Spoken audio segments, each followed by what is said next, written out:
Thank you for joining me. Well, you're welcome. You're welcome. And so you're a student at Spelman. Well, I actually graduated from Spelman in May. Okay. So I'm Congratulations. now an alumna. Okay, that's great. That's great. Thank you. You grew up in South Carolina, and I know that faith and discipline were obviously woven into your daily life. Could you tell me about how your upbringing kind of shaped the man and competitor that you became? Well, I was blessed to grow up in a small town, and I had both a mother and a father, which was very important, and grandparents. So Mhm. we had the whole family dynamics there, and all of them had a part in my journey. You know, my dad was a hardworking gentleman. He was a long distance truck driver. My Oh. mom was I guess you would call it a domestic worker, Mhm. whereby she would clean houses. She did that only for a little while because my dad was more concerned with her raising the kids. So she ended up just staying home, taking care of the kids after doing domestic work for a while. So that was an important part. And then, of course, my grandparents, my we had a small farm. So my grandpa, raised his own food. So there was cows, there was chicken, there was hogs, there were a big garden, and all of us had a part to do in helping to keep everything moving forward as a family. I also know that you had your sights once set on a football career before a leg injury changed all of that. Do you think that you could take me back to that time and what was going through your mind and how you turned that setback into greatness? Yes, a matter of fact, my dream was to be Jim Brown. I mean, everybody wanted to be Jim Brown, one of the greatest legends of all time. And so I recall maybe around my 10th grade year, maybe it was the ninth with junior varsity, where the coach saw me in the hallway and noticed how muscular I was. And he asked me, he said, "Son, have you ever thought about playing football?" Because I had already gotten into weight training at the age of 11 years old, 10, 11. Hmm. And having done so, I started to develop pretty fast. And so I looked good as far as a candidate for football. Hmm. And so I took him up on that offer. So that's when I first began playing football, about the ninth, I think around the ninth grade. And had a very good time, but next thing you know, I got a leg sprain. And so to the knee. So afterwards, I was back in the weight room getting ready for the next year. My junior year in high school, after the second game, I got an injury to my ankle. Mm. I see all of a sudden from ninth grade to 10th grade, a knee sprain, then the 11th grade, ankle sprain, and Hmm. well, it wasn't a sprain, I broke it. And Wow. so I'm back in the weight room again. So I Hmm. came out probably about 15 pounds larger than I was when I went in. So here I go going into my senior year. And wouldn't you know, the fifth game, I got another sprain. Oh no. So seems like every time the coach said, "Haney, get out there and break a leg," that's exactly what That's I what would you do. did. I would break a leg. And Right. so it's amazing how I went in, was playing football and, wanted to be successful there. But next thing you know, I ended up preparing for the next year and the next year and the next year. And my body just took the weight training so easy. So I went from maybe 150 pounds to 216, 218 pounds my senior year in high school.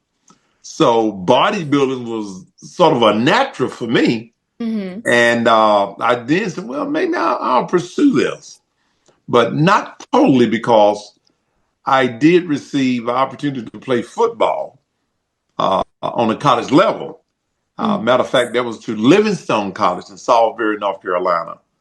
And Okay. so I got the scholarship to do that because education was very important in my family. My mom only made it to the second grade. My dad made it to the eighth grade. So they always stressed the importance of getting education.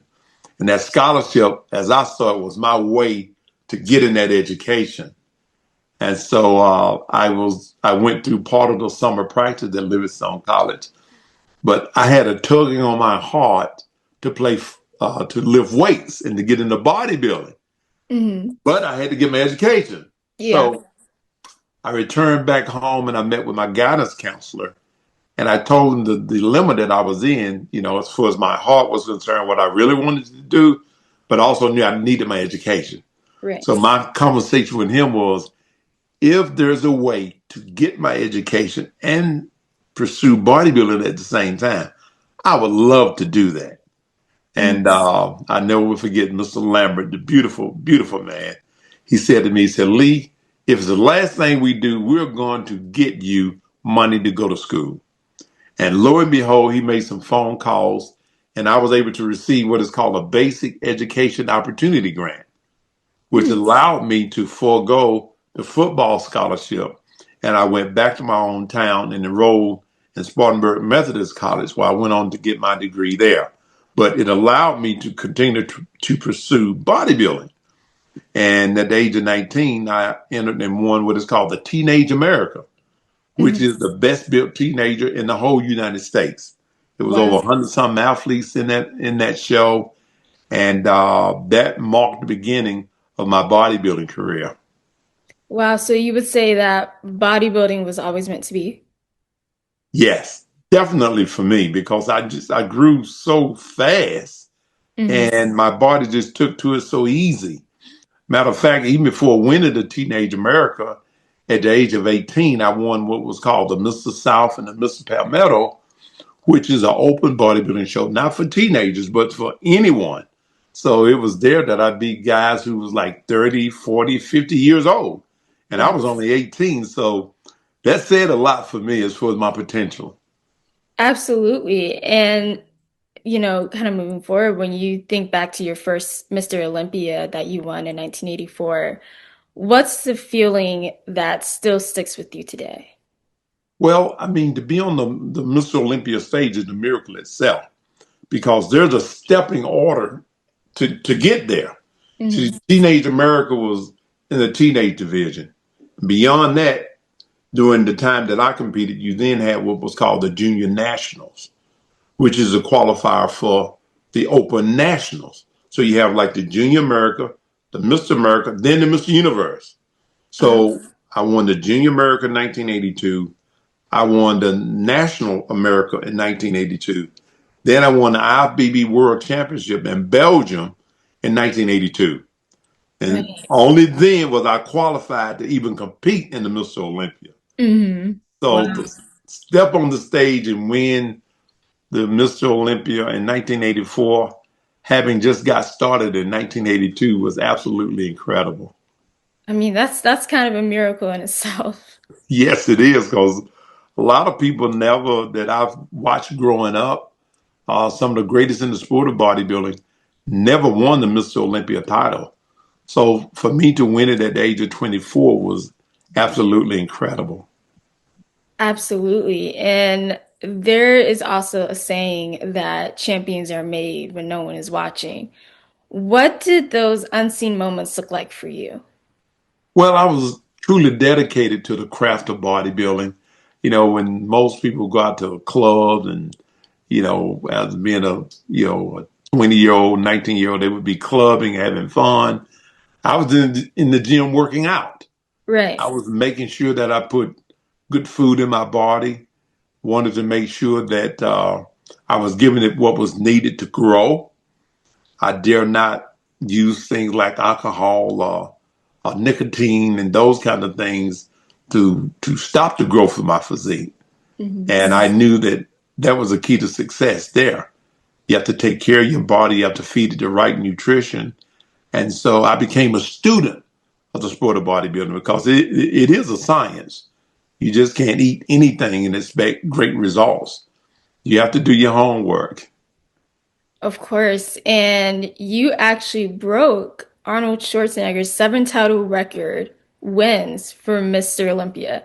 And he actually mentored you. How did that dynamic kind of shape the way that you view competition and passing knowledge to the next generation? Well, Arnold was a staple as far as the standard of the sport of bodybuilding. And Hmm. then I had another childhood hero named Robbie Robinson. We call Robbie the Black Prince. Beautiful, beautiful physique. And he Hmm. looked like me. So Hmm. that was important. Yeah. And so with Robbie and Arnold being the standard of bodybuilding, as I developed my workout plans, my eating programs, they were my go-to for knowledge and information. That is so interesting.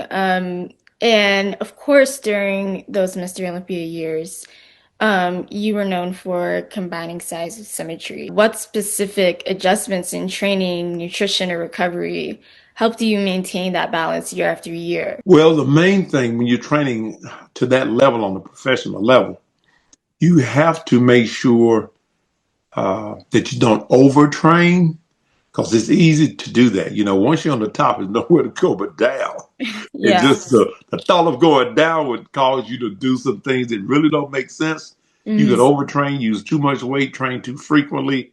You have a tendency to think more is better when more is not better. Better is better. And so one of the sayings that I developed over the years, and I sort of got it from the champions who went before me, is train to stimulate, not annihilate. Hmm. Because when you stimulate, you give the body just enough to grow on. If you overdo that, then you're going to annihilate, tear muscles. You're going to end up injured. And next thing you know, you're out of the game. This is a science. You just can't wake up and become Mr. Olympia one day. Of course not. Of course not. That's incredible. And of course, you've always spoken about the connection between faith and fitness. How do you personally keep those two in balance? You know, it's pretty easy, Mm-hmm. from my standpoint, because when I was 9 years old, I accepted Jesus Christ as Lord and Savior of my life when I was 9 years old. Hmm. And so I've always looked to prayer and to faith to become a whole person. I Right. always remember my mom saying to me as a kid, she would say, "Son, if you put the Lord first in your life, it'll take you around the world." Uh, And guess what? I've been around the world over 30 you have. countries.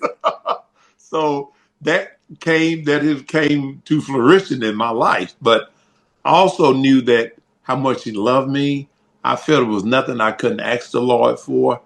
I recall clearly at the age of 17 years old, getting on my knees one night before going to bed, and I prayed. I said, Lord, if you see fit to make me the best of the sport that I love so much, I'll go before the world and give you the praise and the glory.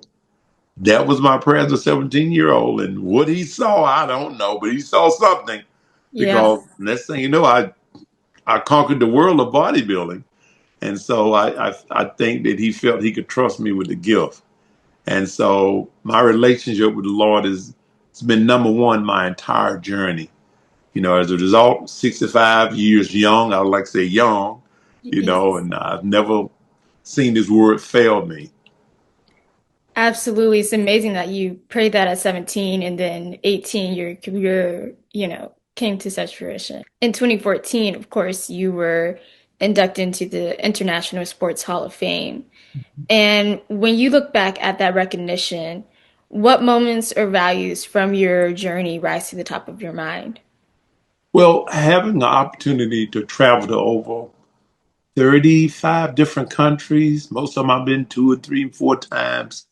Just finished a trip to Turkey for the first time. It's my first Yes. time in Turkey. Maybe Dubai in another month or so, but it's amazing when you see people around the world. We all want the same thing. Hmm. And we are here to impact the world and make it a better place. So I'm shaking hands and hugging babies and taking pictures. I mean, it can't get any better than that, particularly, in a sport where it seems as though it's a type of fantasy. You can't get a degree in bodybuilding.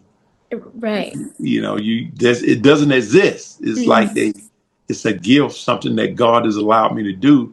See the world, feed my family, meet a lot of beautiful people, and establish various businesses. In the sport of bodybuilding. So, but the one trip in particularly was a big. thing for me is my trip to Greece. But I Wow. had a chance to go to Mount Olympus, in the bodybuilding world. I mean, that's big stuff. So Mm. it's a child of me posing on Mount Olympus, which was absolutely incredible. Yeah. So that was a lot of fun and meeting the people there. It was, with the Greek mythology, all of it, which, I'm a believer, so I don't believe in that. It's just something cool to think about. Yeah. You've mentored countless athletes and young people through your programs, such as Haney's Harvest House and Lee Haney Games. What moment or story stands out to you as one that captures why you do what you do? Well, I have plenty of them. The Handy's Harvest House is a mentoring program we started years ago for boys. They help moms that may not have a male presence there in their home. Mm. So we have an awesome group of brothers that come together, mentor these young boys, and we teach them the characteristics of authentic manhood. Mm. Matter of fact, one of our mentors, he's a commander in NATO. So we're very proud of him. I remember when he was 8 years old, when we first got him. So he's doing some incredible things. I have another young man in the Air Force. He's been there for 7 years now. Now he's a dad. So a lot of our young men is now fathers. Mm. Several of them went off to the military. They're doing great things. And that makes us very proud of what we did there. And we're still doing it. We do something here in Forest Park, Georgia, a church called the Rock Church, Pastor Michael Klinsky. We have the basketball court, we got the weight room, we got all of these things going on to work with our young people, and a wonderful staff to help do that. That's wonderful. And looking at your life now, with your faith and your family and your fitness legacy, what does success look like to you at this stage? Well, I take great joy in seeing my grandchildren. I Mm. have six of them. They are beautiful, from 4 months old all the way up to 13. Mm. And my wife and I, Shirley, we've been married for 42 years. Be 43 this upcoming year. Wow. But we took care of ourselves in such a way that we can physically enjoy them. So we get to roll down the hill with them and run and grab them and do the whole deal. But Hmm. that's success for me. It's absolutely amazing when I get a chance to step back and see that and to see the fruits of what God promised. He said, I come that you may have life and have it more abundantly. Hmm. Well, I can say without a doubt, I'm experiencing abundant life. Everything that the Lord said He'd do, He's done it in my life. He's done every bit of it. And I can't give Him enough praise and glory for it. So I'm living the dream. You are, and I'm so happy for you. And you've been amazing today. Thank you so much. And I have one more question for you. Do you have anything that you would like to add? Well, I would like to see, and I really appreciate you, because when the next generation, like yourself, take an interest in finding out about someone like myself, where I came from, my story, it means a lot because at this part of my journey, being 65, everything I want to do is to pour into your generation. My mistakes, my victories, all of that to help channel you in the way of success. And that's very important. One of my other saying is I always like to leave behind one of my life proverbs, and it goes, "You are what you eat, and the company you keep."